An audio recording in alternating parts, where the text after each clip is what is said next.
व्यासपीठ पर बैठे मंच के कलाकारों का भी स्वागत, का साउंड वालों का स्वागत और मेरे टेंट वाले भाइयों का स्वागत। हम प्यार तेरा क्या पावे, दस शीश झुका यही गावे। प्यार तेरा जो पावे, दस शीश झुका नहीं पावे। गोविंद नाम सुनाने वाले, हर की कथा सुनाने वाले, तुमको लाखों प्रणाम, तुमको लाखों प्रणाम, तुमको लाखों प्रणाम, तुमको लाखों प्रणाम, तुमको लाखों प्रणाम, तुमको लाखों प्रणाम, तुमको लाखों प्रणाम, तुमको लाखों प्रणाम, तुमको लाखों प्रणाम,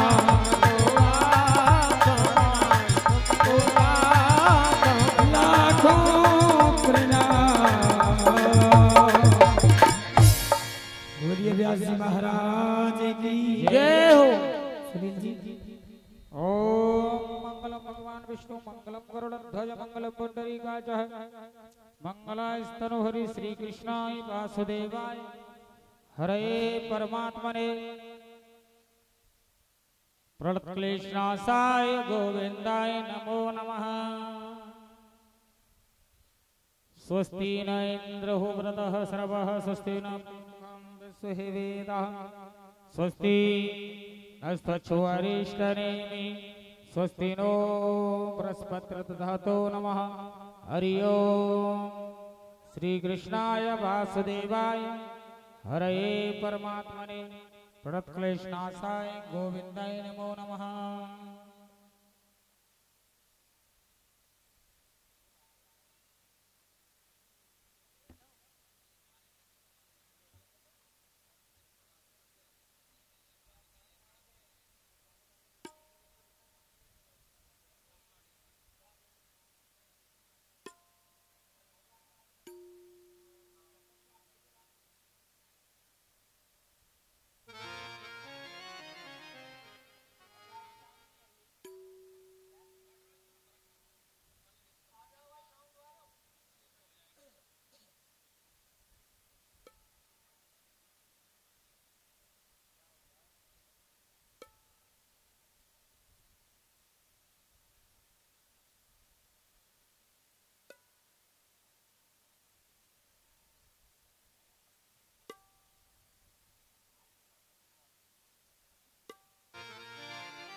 हेलो हाजी व्यास जी के पापा जी मंच पर आने की कृपा करें। आदरणीय बदन सिंह घटावली निवासी।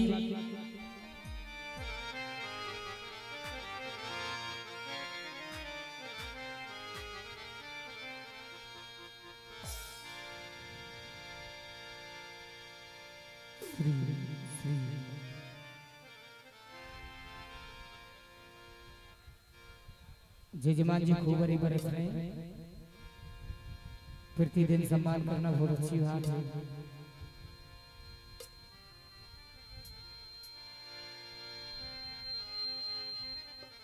गोविंद चले आना, गोपाल चले आना, गोविंद चले आना। तैयारी करो। सीता माता जब भोजन बनाने लगी तो पहले के ही तरह उन्होंने भोजन बनाया और थाली में 56 कटोरी लगाई, तरह तरह की सब्जी पकवान सब रख दिए और बीच में रख दी पूरी। जब अगस्त्य ऋषि के पास लेके गई, बोली ऋषिवर भोजन कीजिए। अब जैसे ही ऋषि ने उन कटोरियों को देखा और बोले देवी अब ये बताओ इन कटोरियों को नाक में डालूं या कान में डालूं। अगर तुम्हें भोजन कराना है तो ढंग से भोजन कराओ, इस भोजन से कुछ नहीं होगा। माता सीता बोली, ऋषिवर इसको पाइए, मैं और लेकर आती हूँ। अगस्त्य ऋषि ने सारा भोजन साफ कर दिया। सीता माता बनाते बनाते परेशान हो गई, दौड़ी हुई गई और रिद्धि सिद्धि को लाई बुला के। रिद्धि सिद्धि पूड़ियां बना रही हैं, सीता माता परोसती जा रही हैं, लेकिन अगस्त्य ऋषि बंद करने का नाम ही ले रहे, खाते ही जा रहे हैं, खाते ही जा रहे हैं। सीता माता गणेश जी के पास गई दौड़ी दौड़ी। गणेश जी पूड़ी उतार रहे, रिद्धि सिद्धियां बेल रही हैं और आज सीता माता ऋषि को खिला रही है, लेकिन ऋषि के पेट में कुछ भी असर नहीं हुआ। नवनिधियों को बुलाया, सबको बुलाया सीता माता ने, लेकिन 16 दिन हो गए खाते खाते। सीता माता आज ऋषि के पास गई और बोली, ऋषिवर, अगस्त्य ऋषि बोले कि हम खाते समय किसी से बात नहीं करते, पहले हमें खाना खाने दो। माता बोली, मैं खाने की मना नहीं कर रही हूँ, मैं तो केवल प्रभु यह कहने आई हूँ कि जब खाना खाने बैठते हैं तो बीच में थोड़ा पानी पीते हैं।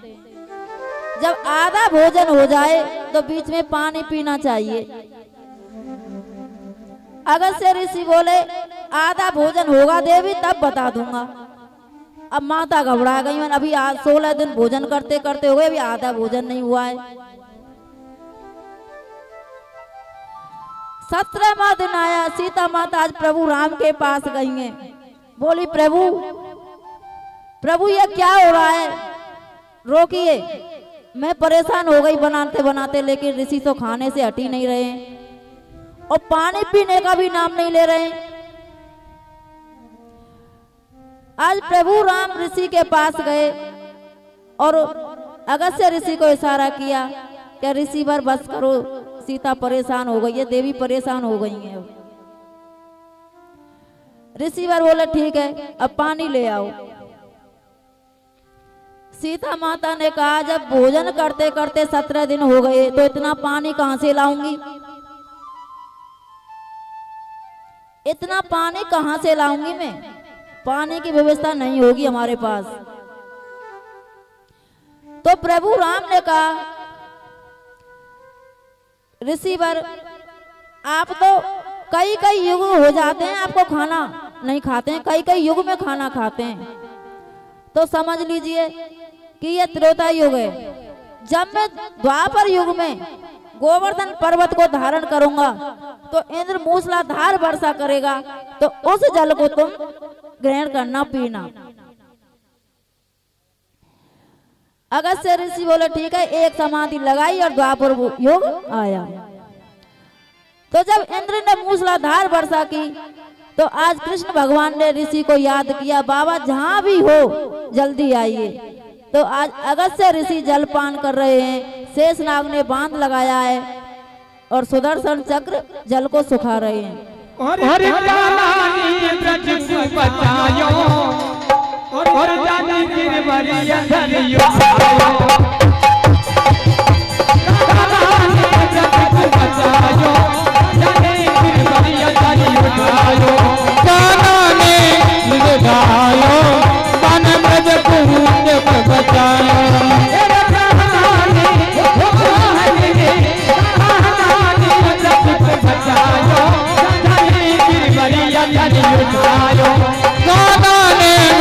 बचायो मन गिरवरिया चकर उठायो।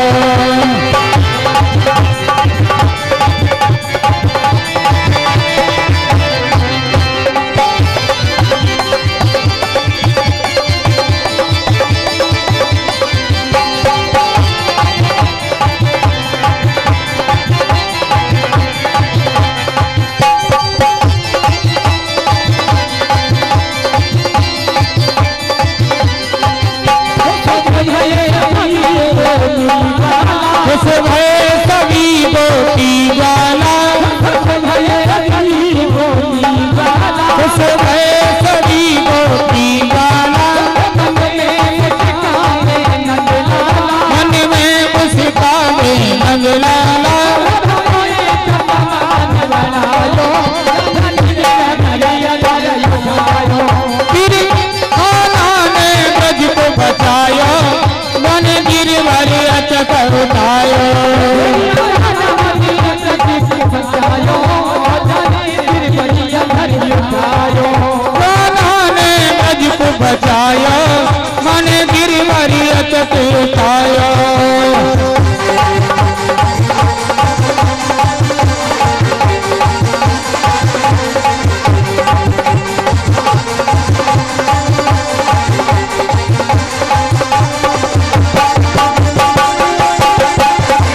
यशोदा मैया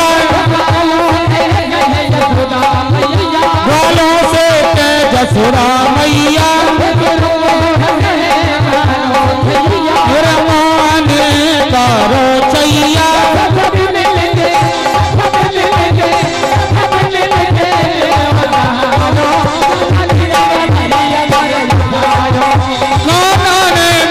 बचायो मन गिरवरी अचक उठायो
जोरदार ताली बजा दो उनके लिए।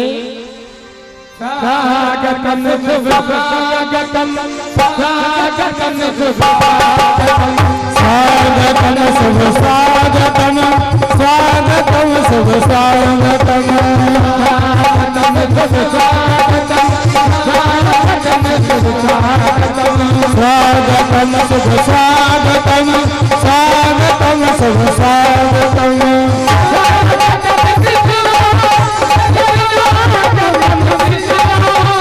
स्वागतम कृष्ण शरणागतम कृष्ण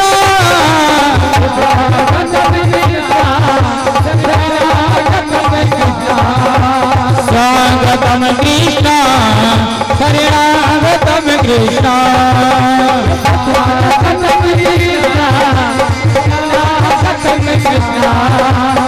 स्वागतम कृष्ण शरणागतम कृष्ण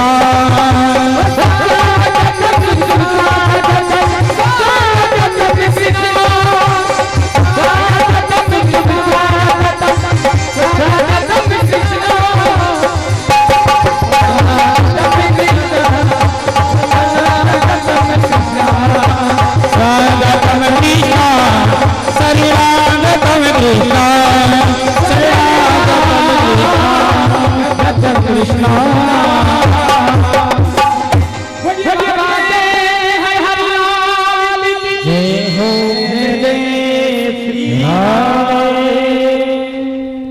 बोले गोवर्धन धारी की जय हो, बोले राधा रानी की जय हो। मैया जयकारा लगाया करो। आज जब इंद्र ने देखा कि ब्रज में धूल उड़ रही है और जब इंद्र ने यह देखा कि स्वयं भगवान नारायण और गोवर्धन धारण किए हुए हैं तो इंद्र घबरा गए। ये मैंने क्या किया? मैंने अपने प्रभु का अपमान किया है और वहीं से प्रणाम किया सभी देवताओं के पास गए कि ये मैंने क्या किया, आज मैंने अपने प्रभु का ही अपमान किया है। तो हाथी पर सवार होके इंद्र आज ब्रज में आए हैं और भगवान श्री कृष्ण को साष्टांग प्रणाम किया और चरणों में गिर गए।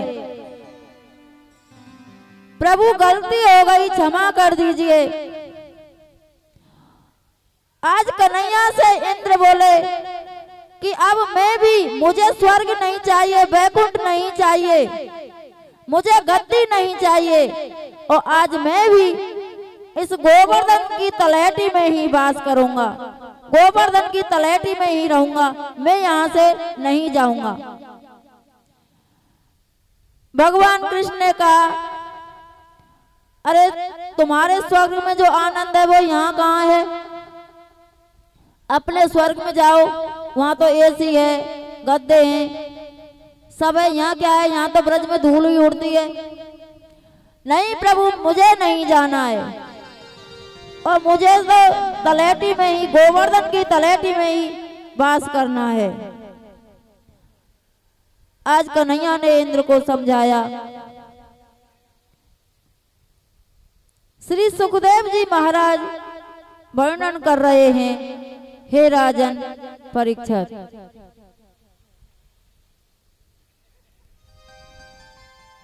शरद पूर्णिमा का दिन है, शरद पूर्णिमा का दिन है, और आज मेरे प्रभु ने ऐसी बंसी बजाई, ऐसी बंसी बजाई कि गोपियों के कानों में गई, और जैसे ही बंसी की धुन गोपियों के कानों में पहुंची तो कोई गोपी खाना बना रही है, किसी का दूध गर्म हो रहा है, कोई अपने बच्चे को खिला रही है, कोई सुला रही है, और जब बंसी की आवाज कानों में गई तो गोपियों ने यह नहीं देखा कि हम क्या कर रही हैं, और गोपियों ने क्या किया, बड़ा अपना अपना श्रृंगार करने लगी जल्दी में कि हमें कन्हैया बुला रहे हैं। तो किसी गोपी ने अपने कान का झुमका जो नाक में पहन लिया, और पैर की पायल है जो गले में पहन ली, आंखों का काजल होठों पर लगा लिया, और जो होठों का लाली है वो आंखों में लगा ली। उन्हें कृष्ण की बंसी की धुन में ये भी नहीं पता कि हम क्या कर रही हैं। सभी ने उल्टा सीधा श्रृंगार किया और अपने बच्चों को, घर वालों को छोड़ छोड़कर, और आज चल दी कृष्ण के बंसी की धुन सुनने के लिए।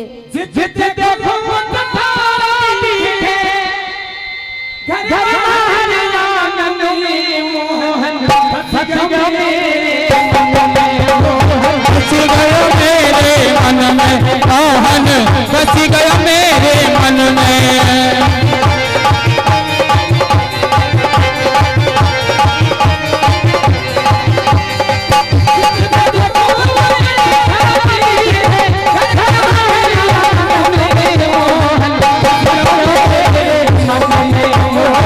बस गया मेरे मन में आहन बस गया मेरे मन में।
बस गयो मेरे मन में।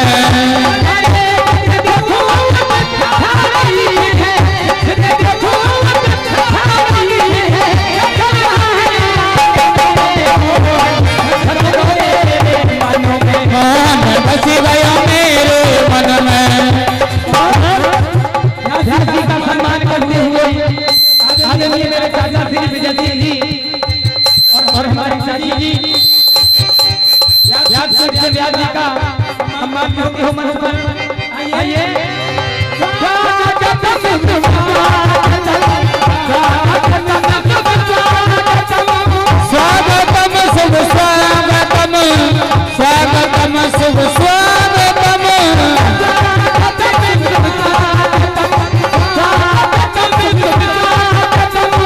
स्वागतम शुभ स्वागतम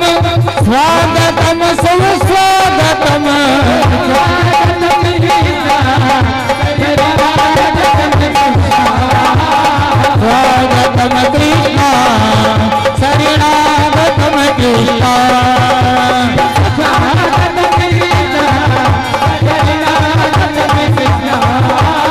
स्वागतम कृष्णा शरणागतम कृष्णा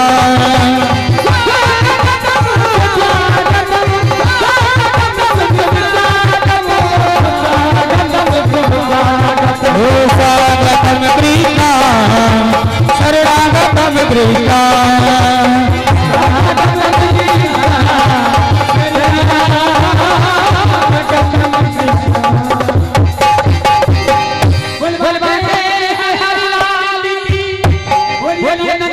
राधे।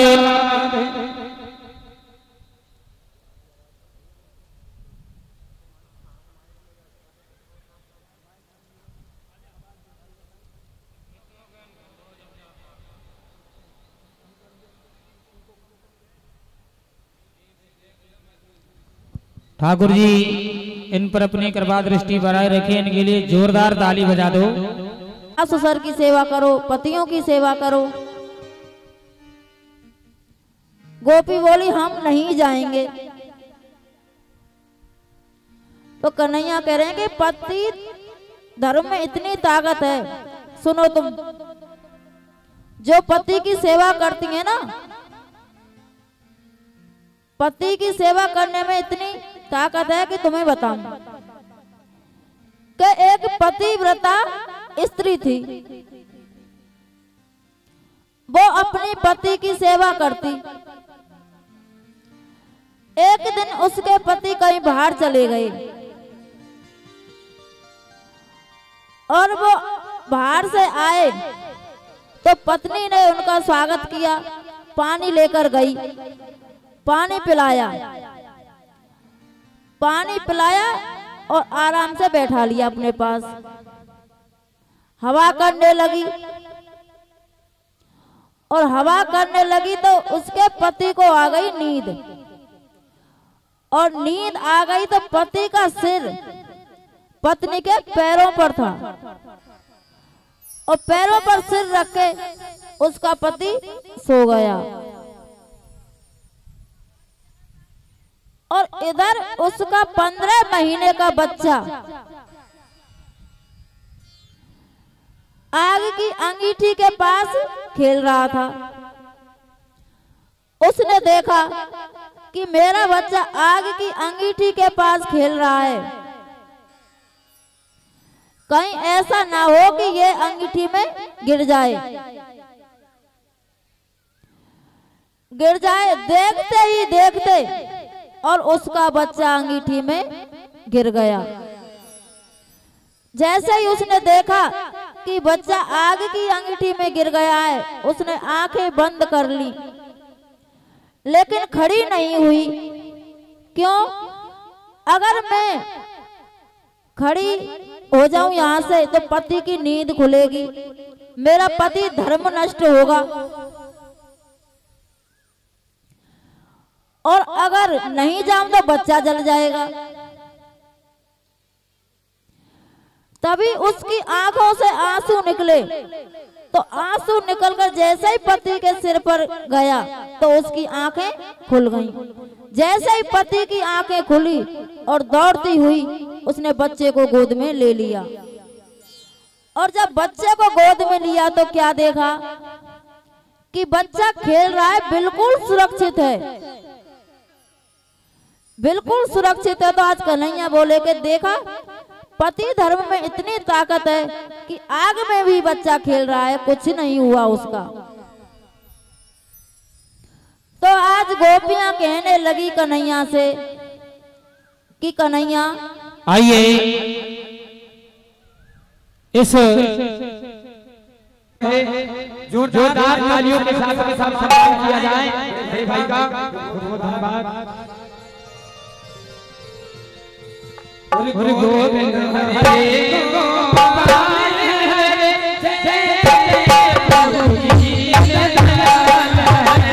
गोविंद हरे गोपाल हरे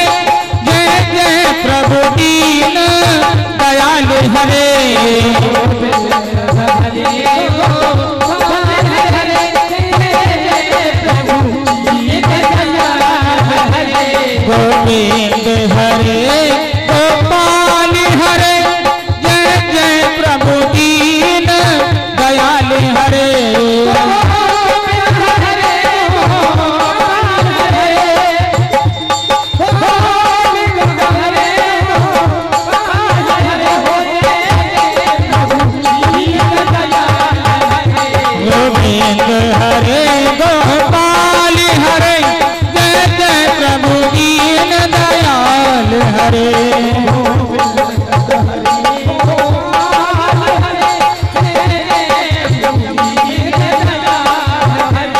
गोविंद हरे गोपाल हरे, जय जय प्रभु दीन दयाल हरे।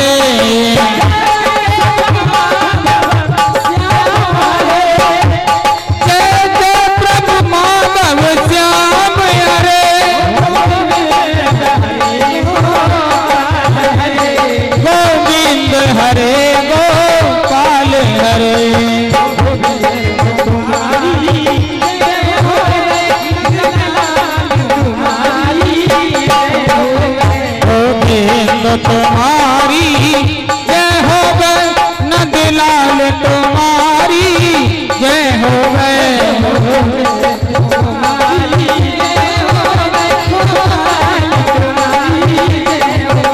गोविंद तुम्हारी जय हो गए, गोपाल तुम्हारी जय हो गए। गोविंद तुम्हारी जय हो गए, गोपाल तुम्हारी जय हो गए। गोविंद तुम्हारी जय हो गए, गोपाल तुम्हारी जय हो गए।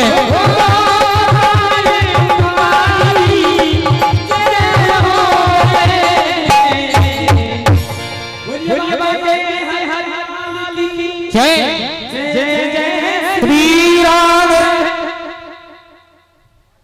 बोले गोविंद भगवान की जय, बोले राधा रानी की जय। रुक जाऊं, एक और भटावली गांव से चल करके आए व्यास जी के पिताजी आदरणीय भगत सिंह जी मंच पर आए और समस्त विराट सिंह से लेकर के हमारे प्रसिद्ध महाराज पवन की धर्मपत्नी और समस्त कलाकार बंधुओं का स्वागत करते हुए भर भर धन्यवाद है।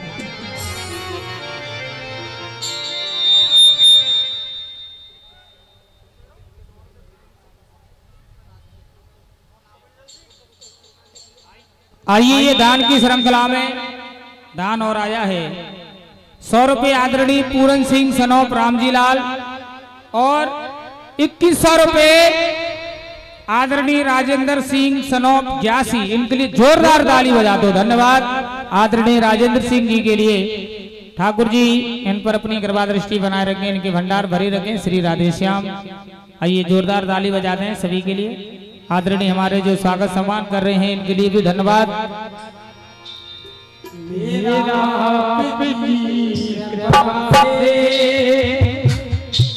सब काम हो रहा है, मेरा आपकी कृपा से सब काम हो रहा है। मेरा आप आपकी कृपा से सब काम हो रहा है।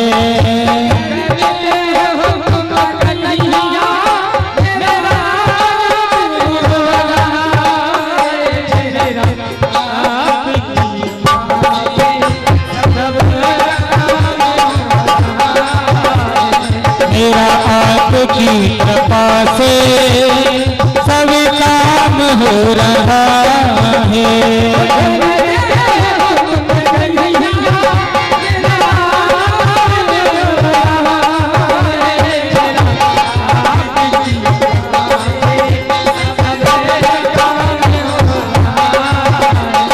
मेरा आपकी कृपा से सब काम हो रहा है।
आपकी कृपा से सब काम हो रहा है।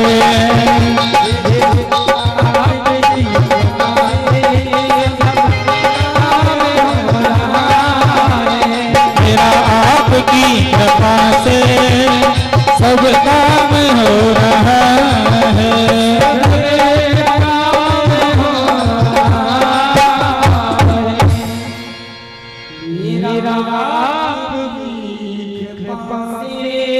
जय जय सब काम हो रहा है। जय जय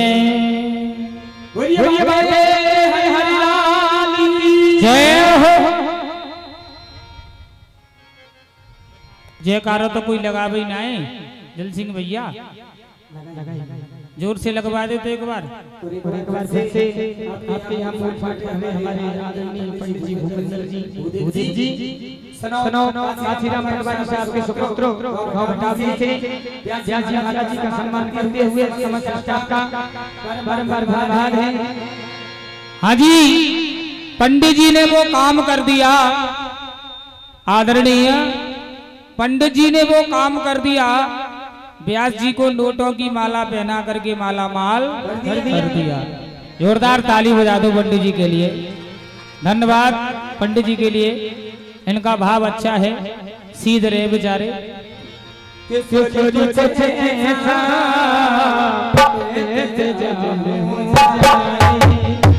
किशोरी कुछ ऐसा इंतजाम हो जाए।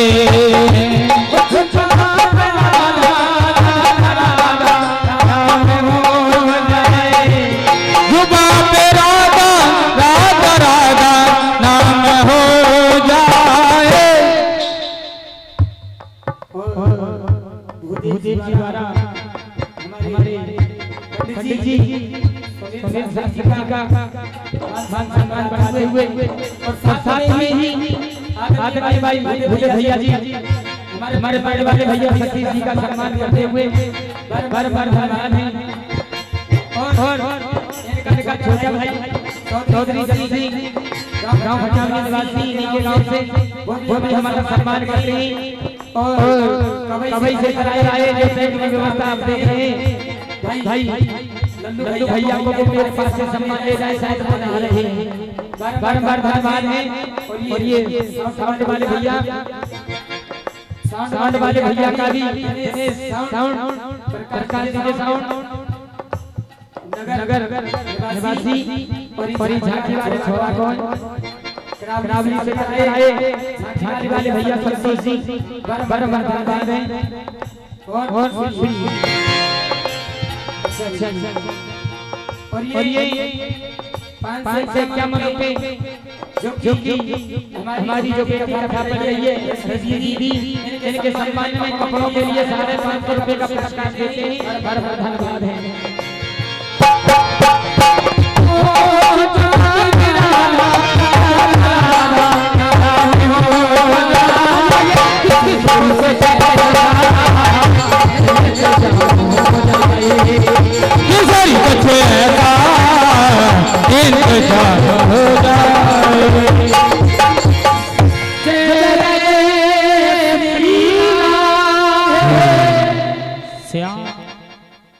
बोले बांके बिहारी लाल की बोले राधा। पार्वती जी बोली तू तो बड़ी चालाक है। एक कुर्सी लगा दो यहाँ पर सामने कुर्सी। कैलाश पर्वत आइयो और जब मुंह देख के आइयो ऐसे रास्ता में मुंह ना दिखाम कछु दक्षिणा लेके जाइयो जब मुंह देखियो कैलाश पर्वत पे झांकी को ले आओ। पार्वती मैया ने जैसे शिव शंकर मारो ढक्कर शिव शंकर रास के अंदर। अब गोपियों के संग नाच रहे हैं भोले बाबा। एकदम से नाचते नाचते भोले बाबा की जो घूंघट था ऊपर हो गया। अब जब कृष्ण भगवान को पता चला है कि आज भोले बाबा रास कर रहे हैं तो सभी गोपियों को भी पता लग गया। गोपियों ने जाकर भोले बाबा को पकड़ लिया और आज भोले बाबा से बोली कि तुम्हें रास करना है नाचना है हमारे साथ। भोले बाबा बोले हाँ हमें तुम्हारे साथ नाचना है। ठीक है तो चलो हमारे साथ। गोपियां हाथ पकड़ के ले गई भोले बाबा को और आज बोली कि लगाओ सरोवर में गोता। जैसे ही महादेव ने सरोवर में गोता लगाया उसी दिन से भोले बाबा का नाम पड़ गया गोपेश्वर महादेव। बोलिए गोपेश्वर महादेव की।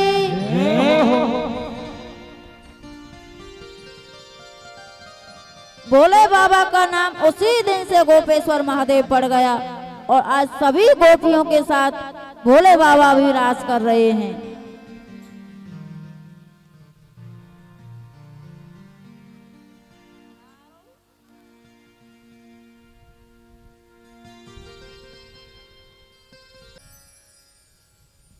कंस घबरा गया। शिव जी ने कहा था कि जो इस धनुष को तोड़ेगा वो ही तुझे मारेगा। अब तो कंस के उथल पुथल होने लगी। चाणूर और मुष्टिक को भेजा। चाणूर और मुष्टिक ने कहा कि आप चिंता मत करो उसे तो हम मार देंगे दोनों भाइयों को मार देंगे आपको चिंता करने की बात नहीं है।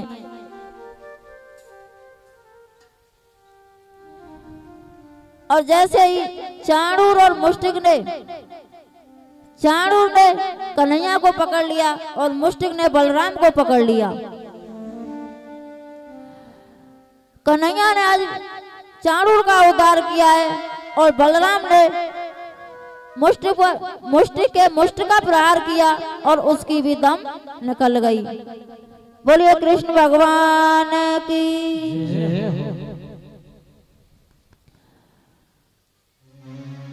कुंवरिया पीड़ हाथी को भेजा। कुंवरिया पीड़ हाथी का आज कन्हैया ने उद्धार किया है।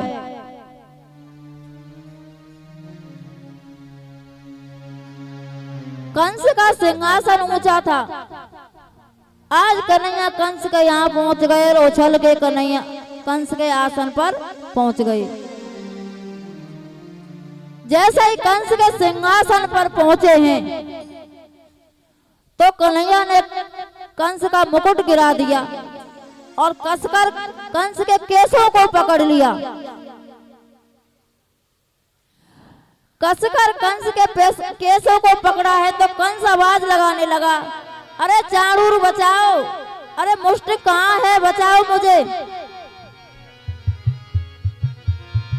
बात सुन ले हमारी है, आज करेंगे तेरी ख्वारी है। मामा तो सुन ले हमारी है,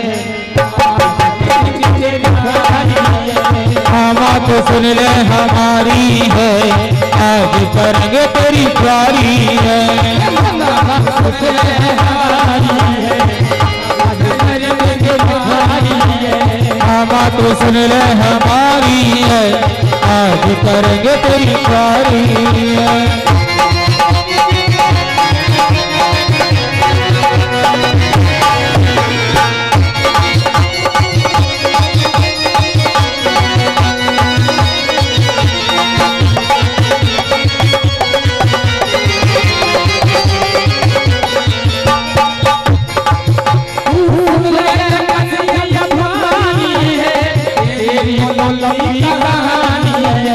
तेरी तो लंबी कहानी है, तेरी तो लंबी कहानी है, तेरी तो लंबी कहानी है, तेरी तो लंबी कहानी है, तेरी तो लंबी कहानी है।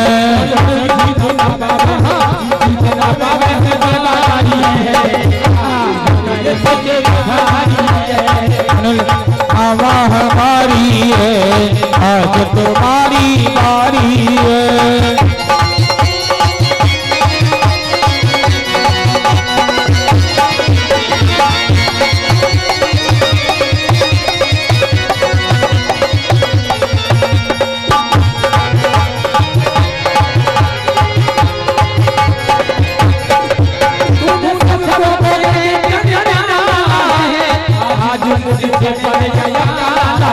आज मुझसे पड़ गया पाला है, आज मुझसे पड़ गया पाला है।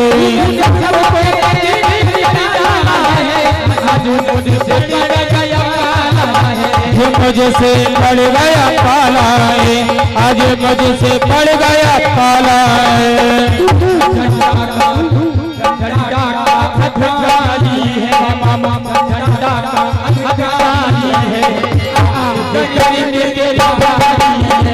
मामा तो सुन ले हमारी है, आज करेंगे तेरी ख्वारी है।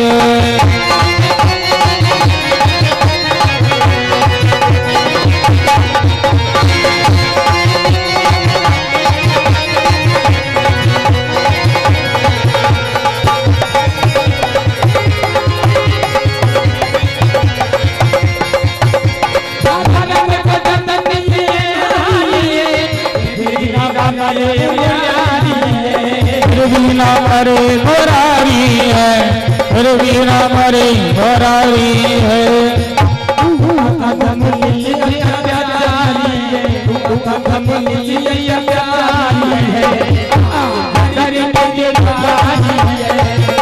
सुन ले हमारी है, आज करेंगे तेरी ख्वारी है।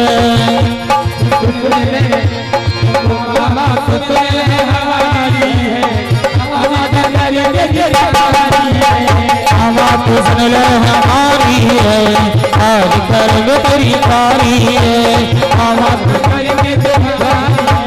मामा तो सुन ले हमारी है, आज करेंगे तेरी ख्वारी है, आज करेंगे तेरी ख्वारी।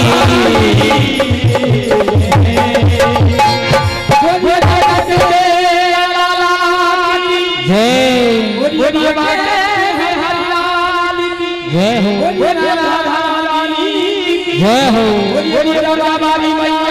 जय हो जय हो श्री राम। बोले गोविंद भगवान की, बोले राधा रानी की। जब कन्हैया कंस के सिंहासन पर पहुंचे और कंस के मुकुट को गिरा दिया और कंस के केसों को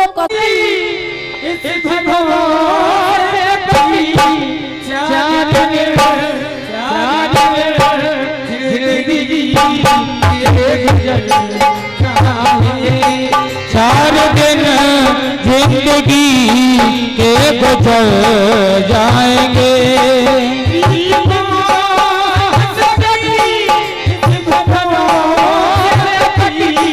प्रीत मोहन सती इस भरोसे पे की,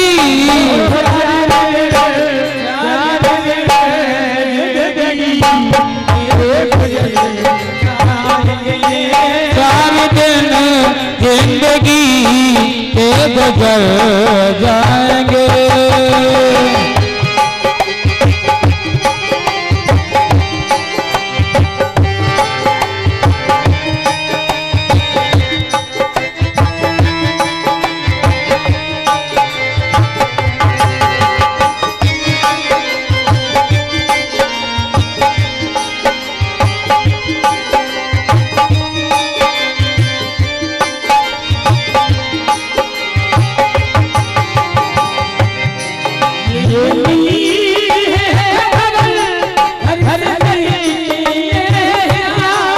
ये मिली है खबर घर से निकले हैं श्याम,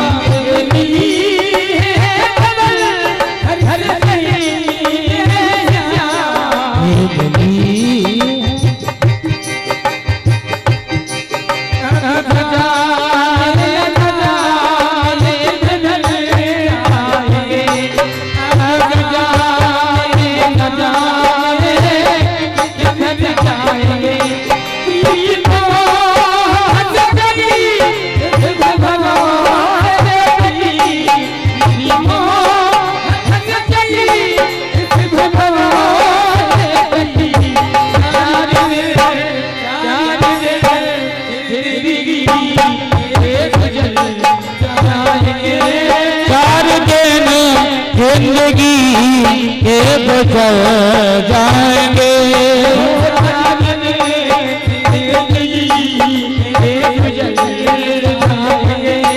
चार दिन जिंदगी के गुजर जाएंगे।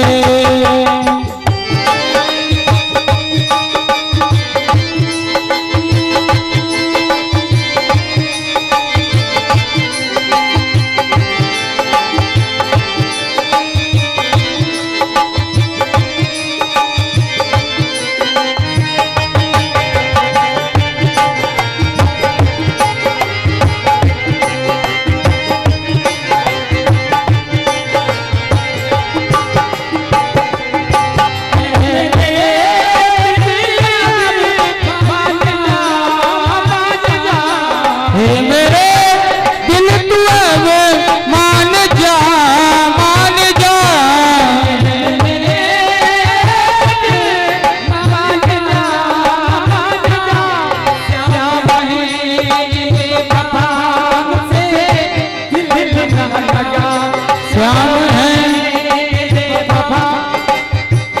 दिल ना लगा,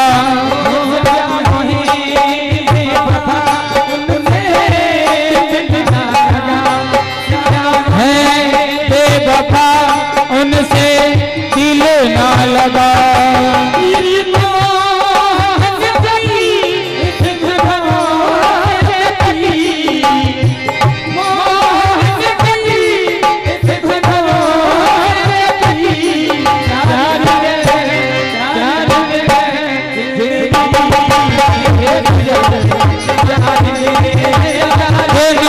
जिंदगी से गुजर जाएंगे।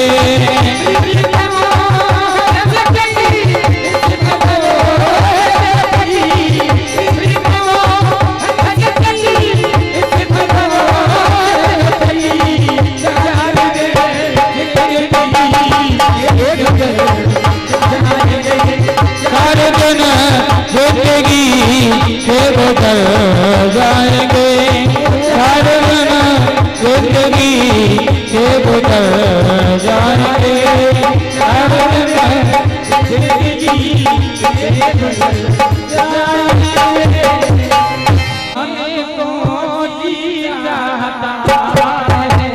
तेरा दर्श पाने को जी चाहता है।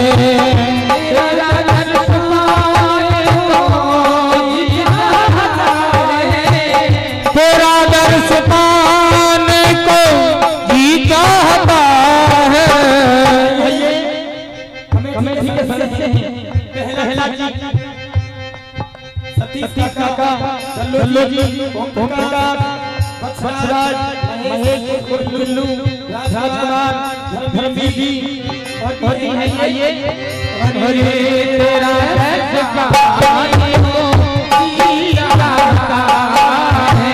तेरा दर्श पाने को जी चाहता है,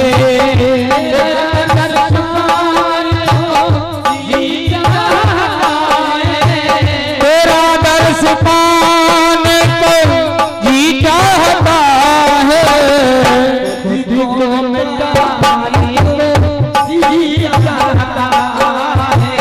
तेरा दर्श पाने को जी चाहता है,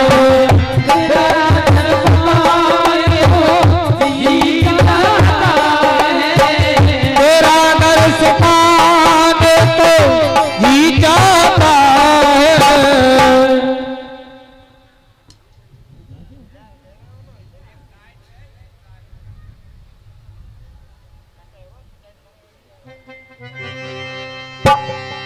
स्वागतम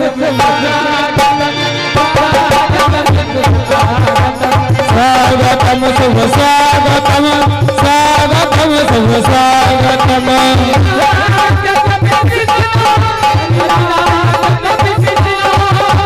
स्वागतम कृष्ण शरणागतम कृष्ण,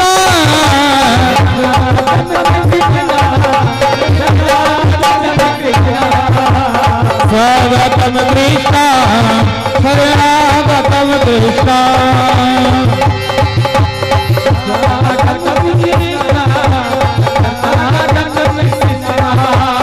स्वागतम कृष्ण शरणागतम कृष्ण,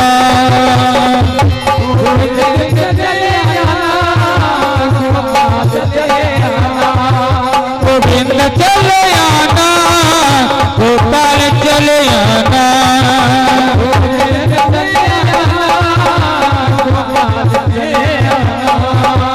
गोविंद चले आना, गोपाल चले आना,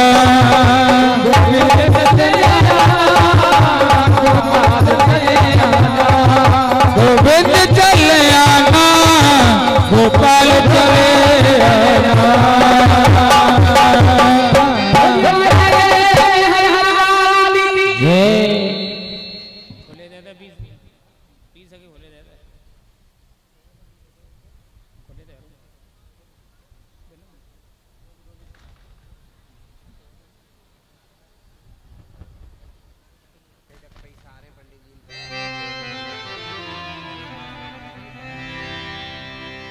डॉक्टर साहब तो आए हैं, लेकिन सुरेश जी भी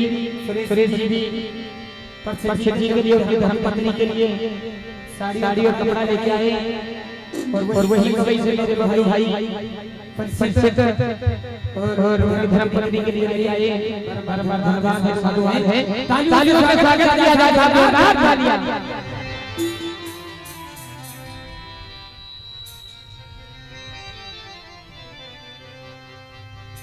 गुजरिया दीवानी हो गई कान्हा की मुरली पे,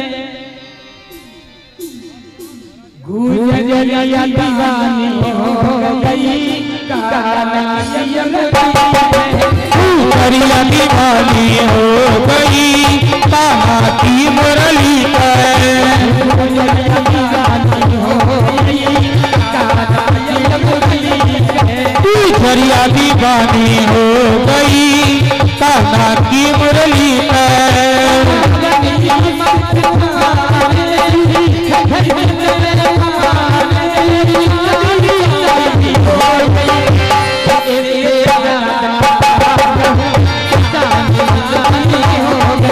मैं इससे ज्यादा क्या कहूँ, जानी जानी हो गई, दीवानी हो गई,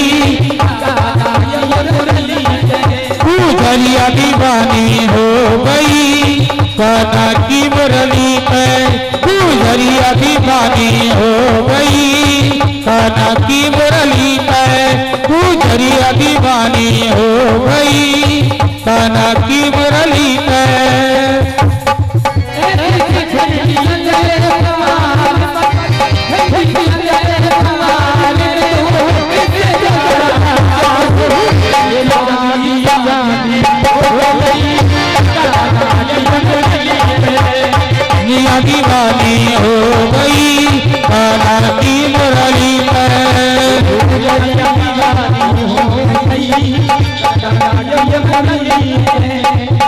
दीवानी हो गई कान्हा की मुरली पर।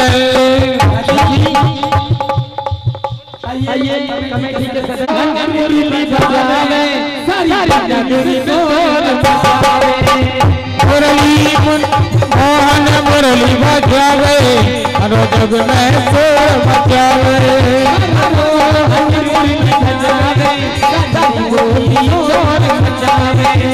मोहन मुरली बजावे सारी गोपी शोर मचावे।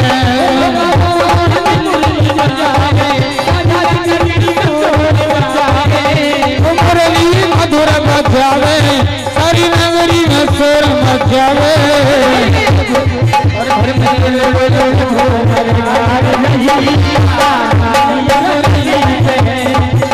दीवानी हो गई कान्हा की मुरली पे।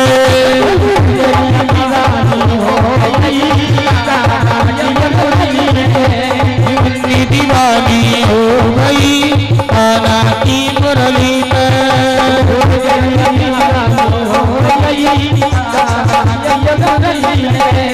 हरिया दीवानी हो गई कान्हा की मुरली पे।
सब बाल बाल ले जावे।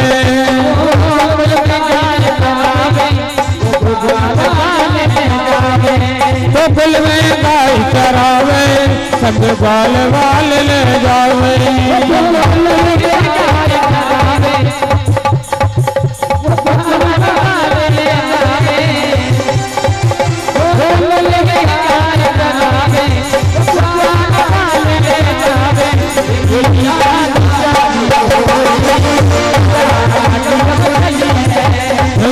दीवानी हो गई कान्हा की मुरली पर।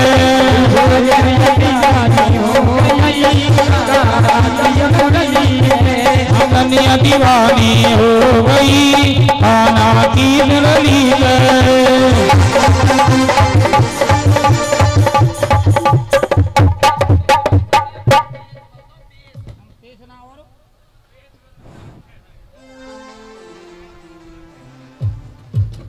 बोले गोविंद भगवान की, बोले राधा रानी की, बोले बुर्जा वाली मैया की।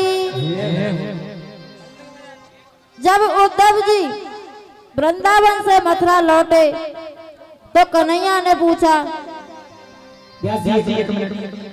मैं इस आश्रम पर रह रहे हमारी महिला बाबा साहब एक से एक आखिरी महिला जी को डॉक्टर साहब जो कभी से कहते हैं लेखराज जी उनका सम्मान करना चाहते हैं तो कृपया करके मंच की तरफ आने की महाराज जी की कृपा करें।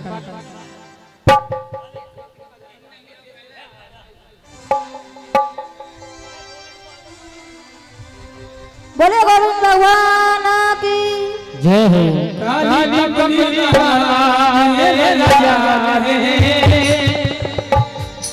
मेरे मन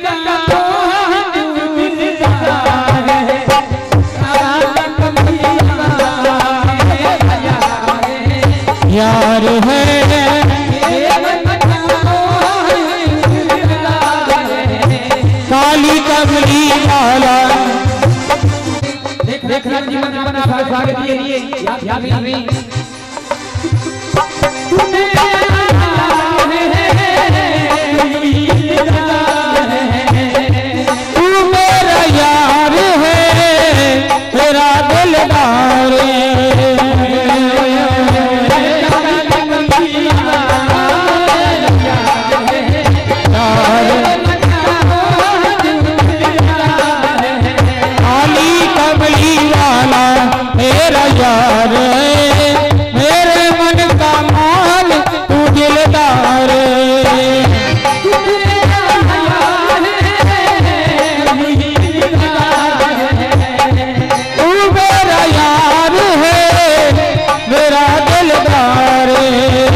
तराना, गाँव में अब यही तराना।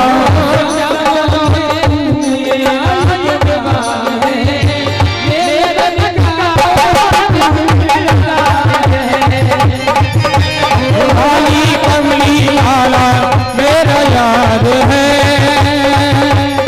मेरे मन का मान तू दिलदार है।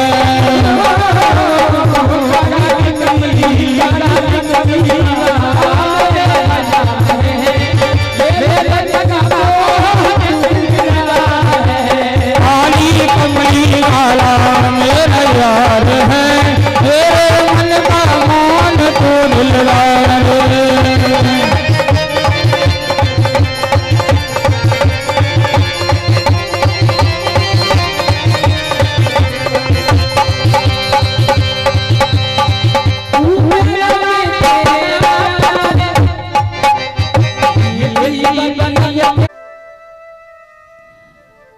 बोलिए कृष्ण भगवान की। बलराम का विवाह हो गया। एक कुंदनपुर के राजा हैं और उनका नाम है भीष्मक। भीष्मक राजा के 5 पुत्र हैं, एक पुत्री है और पुत्री का नाम है रुक्मणी। और जो सबसे बड़े बेटे हैं उनका नाम है रुक्म। उनका नाम रुक्म है। तो भीष्मक ने कहा कि बेटी शादी योग्य हो गई है, इसके लिए वर ढूंढो। तो रुक्म ने कहा कि वर ढूंढने की जरूरत नहीं है, और रुक्मणी के लिए मैंने पहले से ही लड़का देख लिया है। भीष्मक जी ने कहा ऐसा कौन सा वो लड़का है? तो रुक्म ने कहा मेरा साला शिशुपाल है। भीष्म जी ने कहा कि ये तुम क्या कर रहे हो? अरे मैं तो अपनी बेटी का विवाह द्वारका के राजा श्री कृष्ण के साथ करना चाहता हूँ। तो आज रुक्म ने भीष्मक से कहा कि पिताजी तुम पागल हो रहे हो। गायों का ग्वाला, उसके माता का पता ना पिता का पता कौन है, जन्म कहीं लिया है, खेला किसी की गोद में। मैं अपनी बहन की शादी उस चोर के साथ नहीं करूंगा।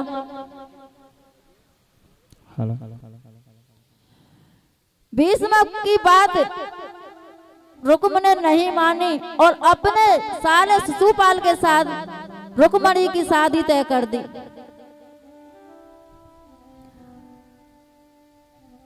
रुक्मणी की शादी शिशुपाल के साथ तय कर दी।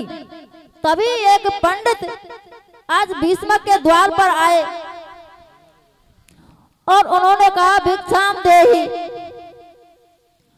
तो रुक्मणी जी जब भिक्षा लेकर आई तो पंडित जी बोले कि आज तो मैं ज्यादा भिक्षा लूंगा, क्योंकि तुम्हारी शादी तय हो गई है। रुक्मणी जी बोली पंडित जी शादी तय नहीं हुई है, बर्बादी तय हुई है। मेरा भैया रुक्म अपने साले से मेरी शादी कराना चाहता है और मैंने श्री कृष्ण को अपना पति मान रखा है। मैं शादी करूंगी तो भगवान कृष्ण से ही करूंगी। बेचारे बड़े बूढ़े पंडित जी क्या करें? पंडित जी ने रुक्मणी से कहा बेटी अगर मेरे लायक कोई काम हो तो बता दो। आज रुक्मणी जी ने पंडित से कहा पंडित जी मैं पत्र लिख रही हूँ और मेरे पत्र को लेकर तुम द्वारका जाओ और कन्हैया से कहना मैं शादी करूंगी तो कन्हैया से ही करूंगी, नहीं तो मर जाऊंगी। पंडित जी पत्र को लेकर द्वारका जा रहे हैं और कुंदनपुर से द्वारका जो है 150 कोस दूर है। धीरे धीरे जैसे तैसे बेचारे पंडित जी द्वारका पहुंच गए। जाकर कृष्ण को देखा तो पंडित जी हंसने लगे। वारी रुक्मणी का कार्य कलुआ पे मरी है। जब पंडित जी ने कृष्ण को पत्र दिया और कृष्ण ने पत्र पढ़ा तो आज कृष्ण पंडित जी से बोले कि पंडित जी, मेरा बड़ा भैया है बलराम और वो मुझे जाने नहीं देगा। तुम ऐसा करना कि बीमारी का बहाना बनाकर लेट जाना और मैं भैया से कहूंगा कि मैं पंडित जी को कुंदनपुर तक छोड़कर आ रहा हूं। तो जैसे ही पंडित जी चले तो पंडित जी ने थोड़े आगे बढ़े और पेट पकड़कर बैठ गए। बलराम जी आए, पंडित जी को देखा कि पंडित जी क्या हो गया, पता नहीं क्या होगा, पेट में बहुत जोर से दर्द है। कन्हैया बोले भैया चिंता मत करो, मैं थोड़ी दूर तक पंडित जी को छोड़कर आता हूं।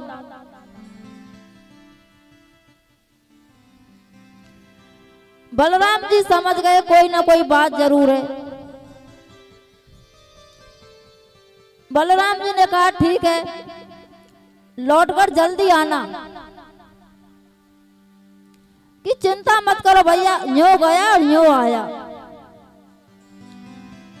कृष्ण पंडित जी को रथ पर छोड़ने गए तो पंडित जी ने कहा कि सुनो, शिशुपाल बारात लेकर आ गया है, चारों तरफ रुक्म ने सेना लगा दी है।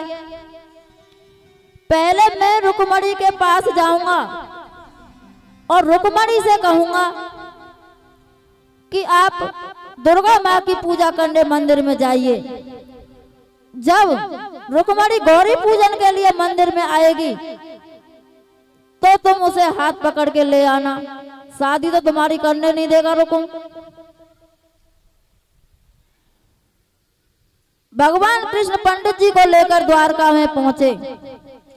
पंडित जी रथ से उतरकर देखा कि चारों तरफ शिशुपाल ने सेना लगा रखी है और गए रुक्मणी के पास और रुक्मणी जी से बोले कि जाइए, मेरा काम तो मैंने कर दिया, अब तुम्हारा काम रह गया है। गौरी पूजन के लिए मंदिर में जाओ और वहीं कन्हैया का रथ खड़ा है। आज रुक्मणी ने अपनी माँ से कहा कि माँ ये बताओ मेरी शादी कब की है। रुक्मणी की माँ बोली बेटी तुम्हारी शादी कल है, कि मेरा तो आज से ही रोने का मन कर रहा है। रुक्मणी अपनी माँ के गले लगकर खूब रोई और बोली माँ मैं अपनी सहेलियों को लेकर गौरी पूजन के लिए जा रही हूँ। माँ ने कहा ठीक है बेटा चली जाओ। रुक्मणी अपनी सहेलियों के साथ गौरी पूजन के लिए गई। चारों तरफ सेना लगी हुई है। कन्हैया ने दूसरे पीछे होकर रथ को लेकर मंदिर के सामने खड़ा कर दिया। अब कन्हैया ने देखा कि रुक्मणी के साथ तो 7 सहेली हैं, क्या पता रुक्मणी की जगह पे कोई सहेली को ले जाए। अब रुक्मणी भी मन में यही विचार कर रही है कि मेरे साथ सहेली है, क्या पता हमारी जगह का सहेली भगा ले जाए। तो आज रुक्मणी ने अपना हाथ ऊपर किया जिस हाथ में कंकन बंधा हुआ है और सहेलियों से बोली एरी सखियों ये बताओ ये सेना किसकी है। सखी बोली शिशुपाल की। और ये किसकी है कि ये रुक्म की। सोई कन्हैया समझ गए कि यही रुक्मणी है। अब जैसे ही सखियों ने कन्हैया को देखा तो बोली आप कौन हो। कन्हैया बोले हम भगवान हैं। आप रहते कहाँ हो। कन्हैया बोले हर जगह रहते हैं। सखी बोली बोलवे को ढंग यहाँ में नहीं। बोल सब जगह रहे, कहाँ रहे सब जगह कि हर जगह रहते हैं।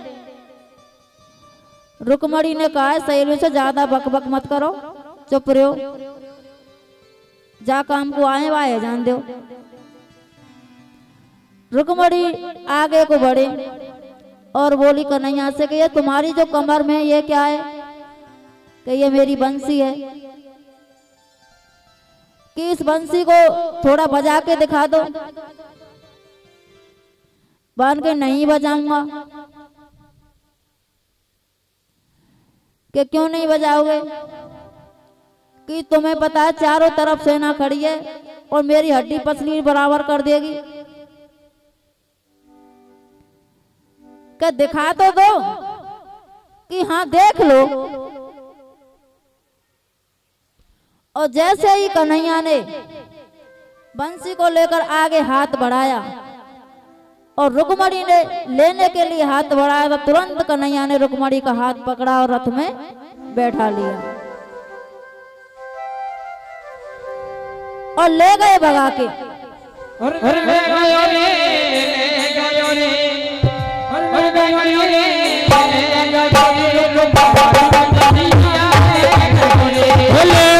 रे, ले गयो रे, कमर को कन्हैया ले गयो रे।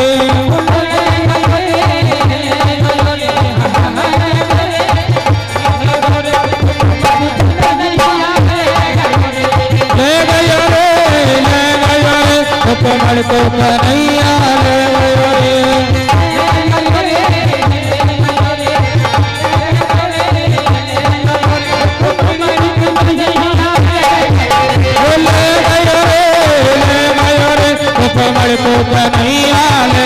रे।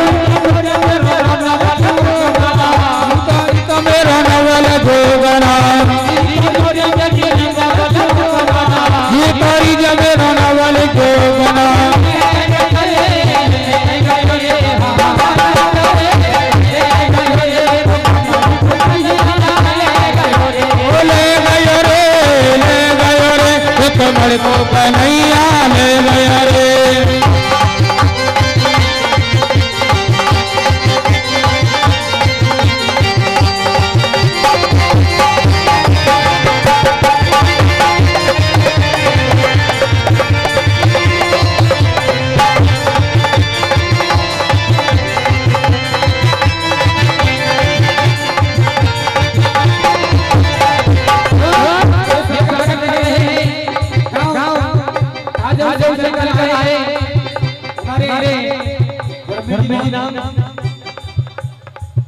बैठ जाओ, आ जाओ एक और कुर्सी का स्वागत करते हैं। धन्यवाद।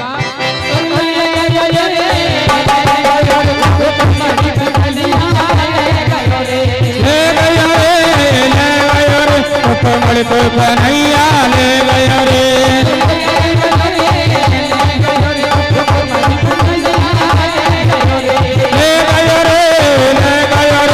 कमर को कन्हैया ले गयो रे।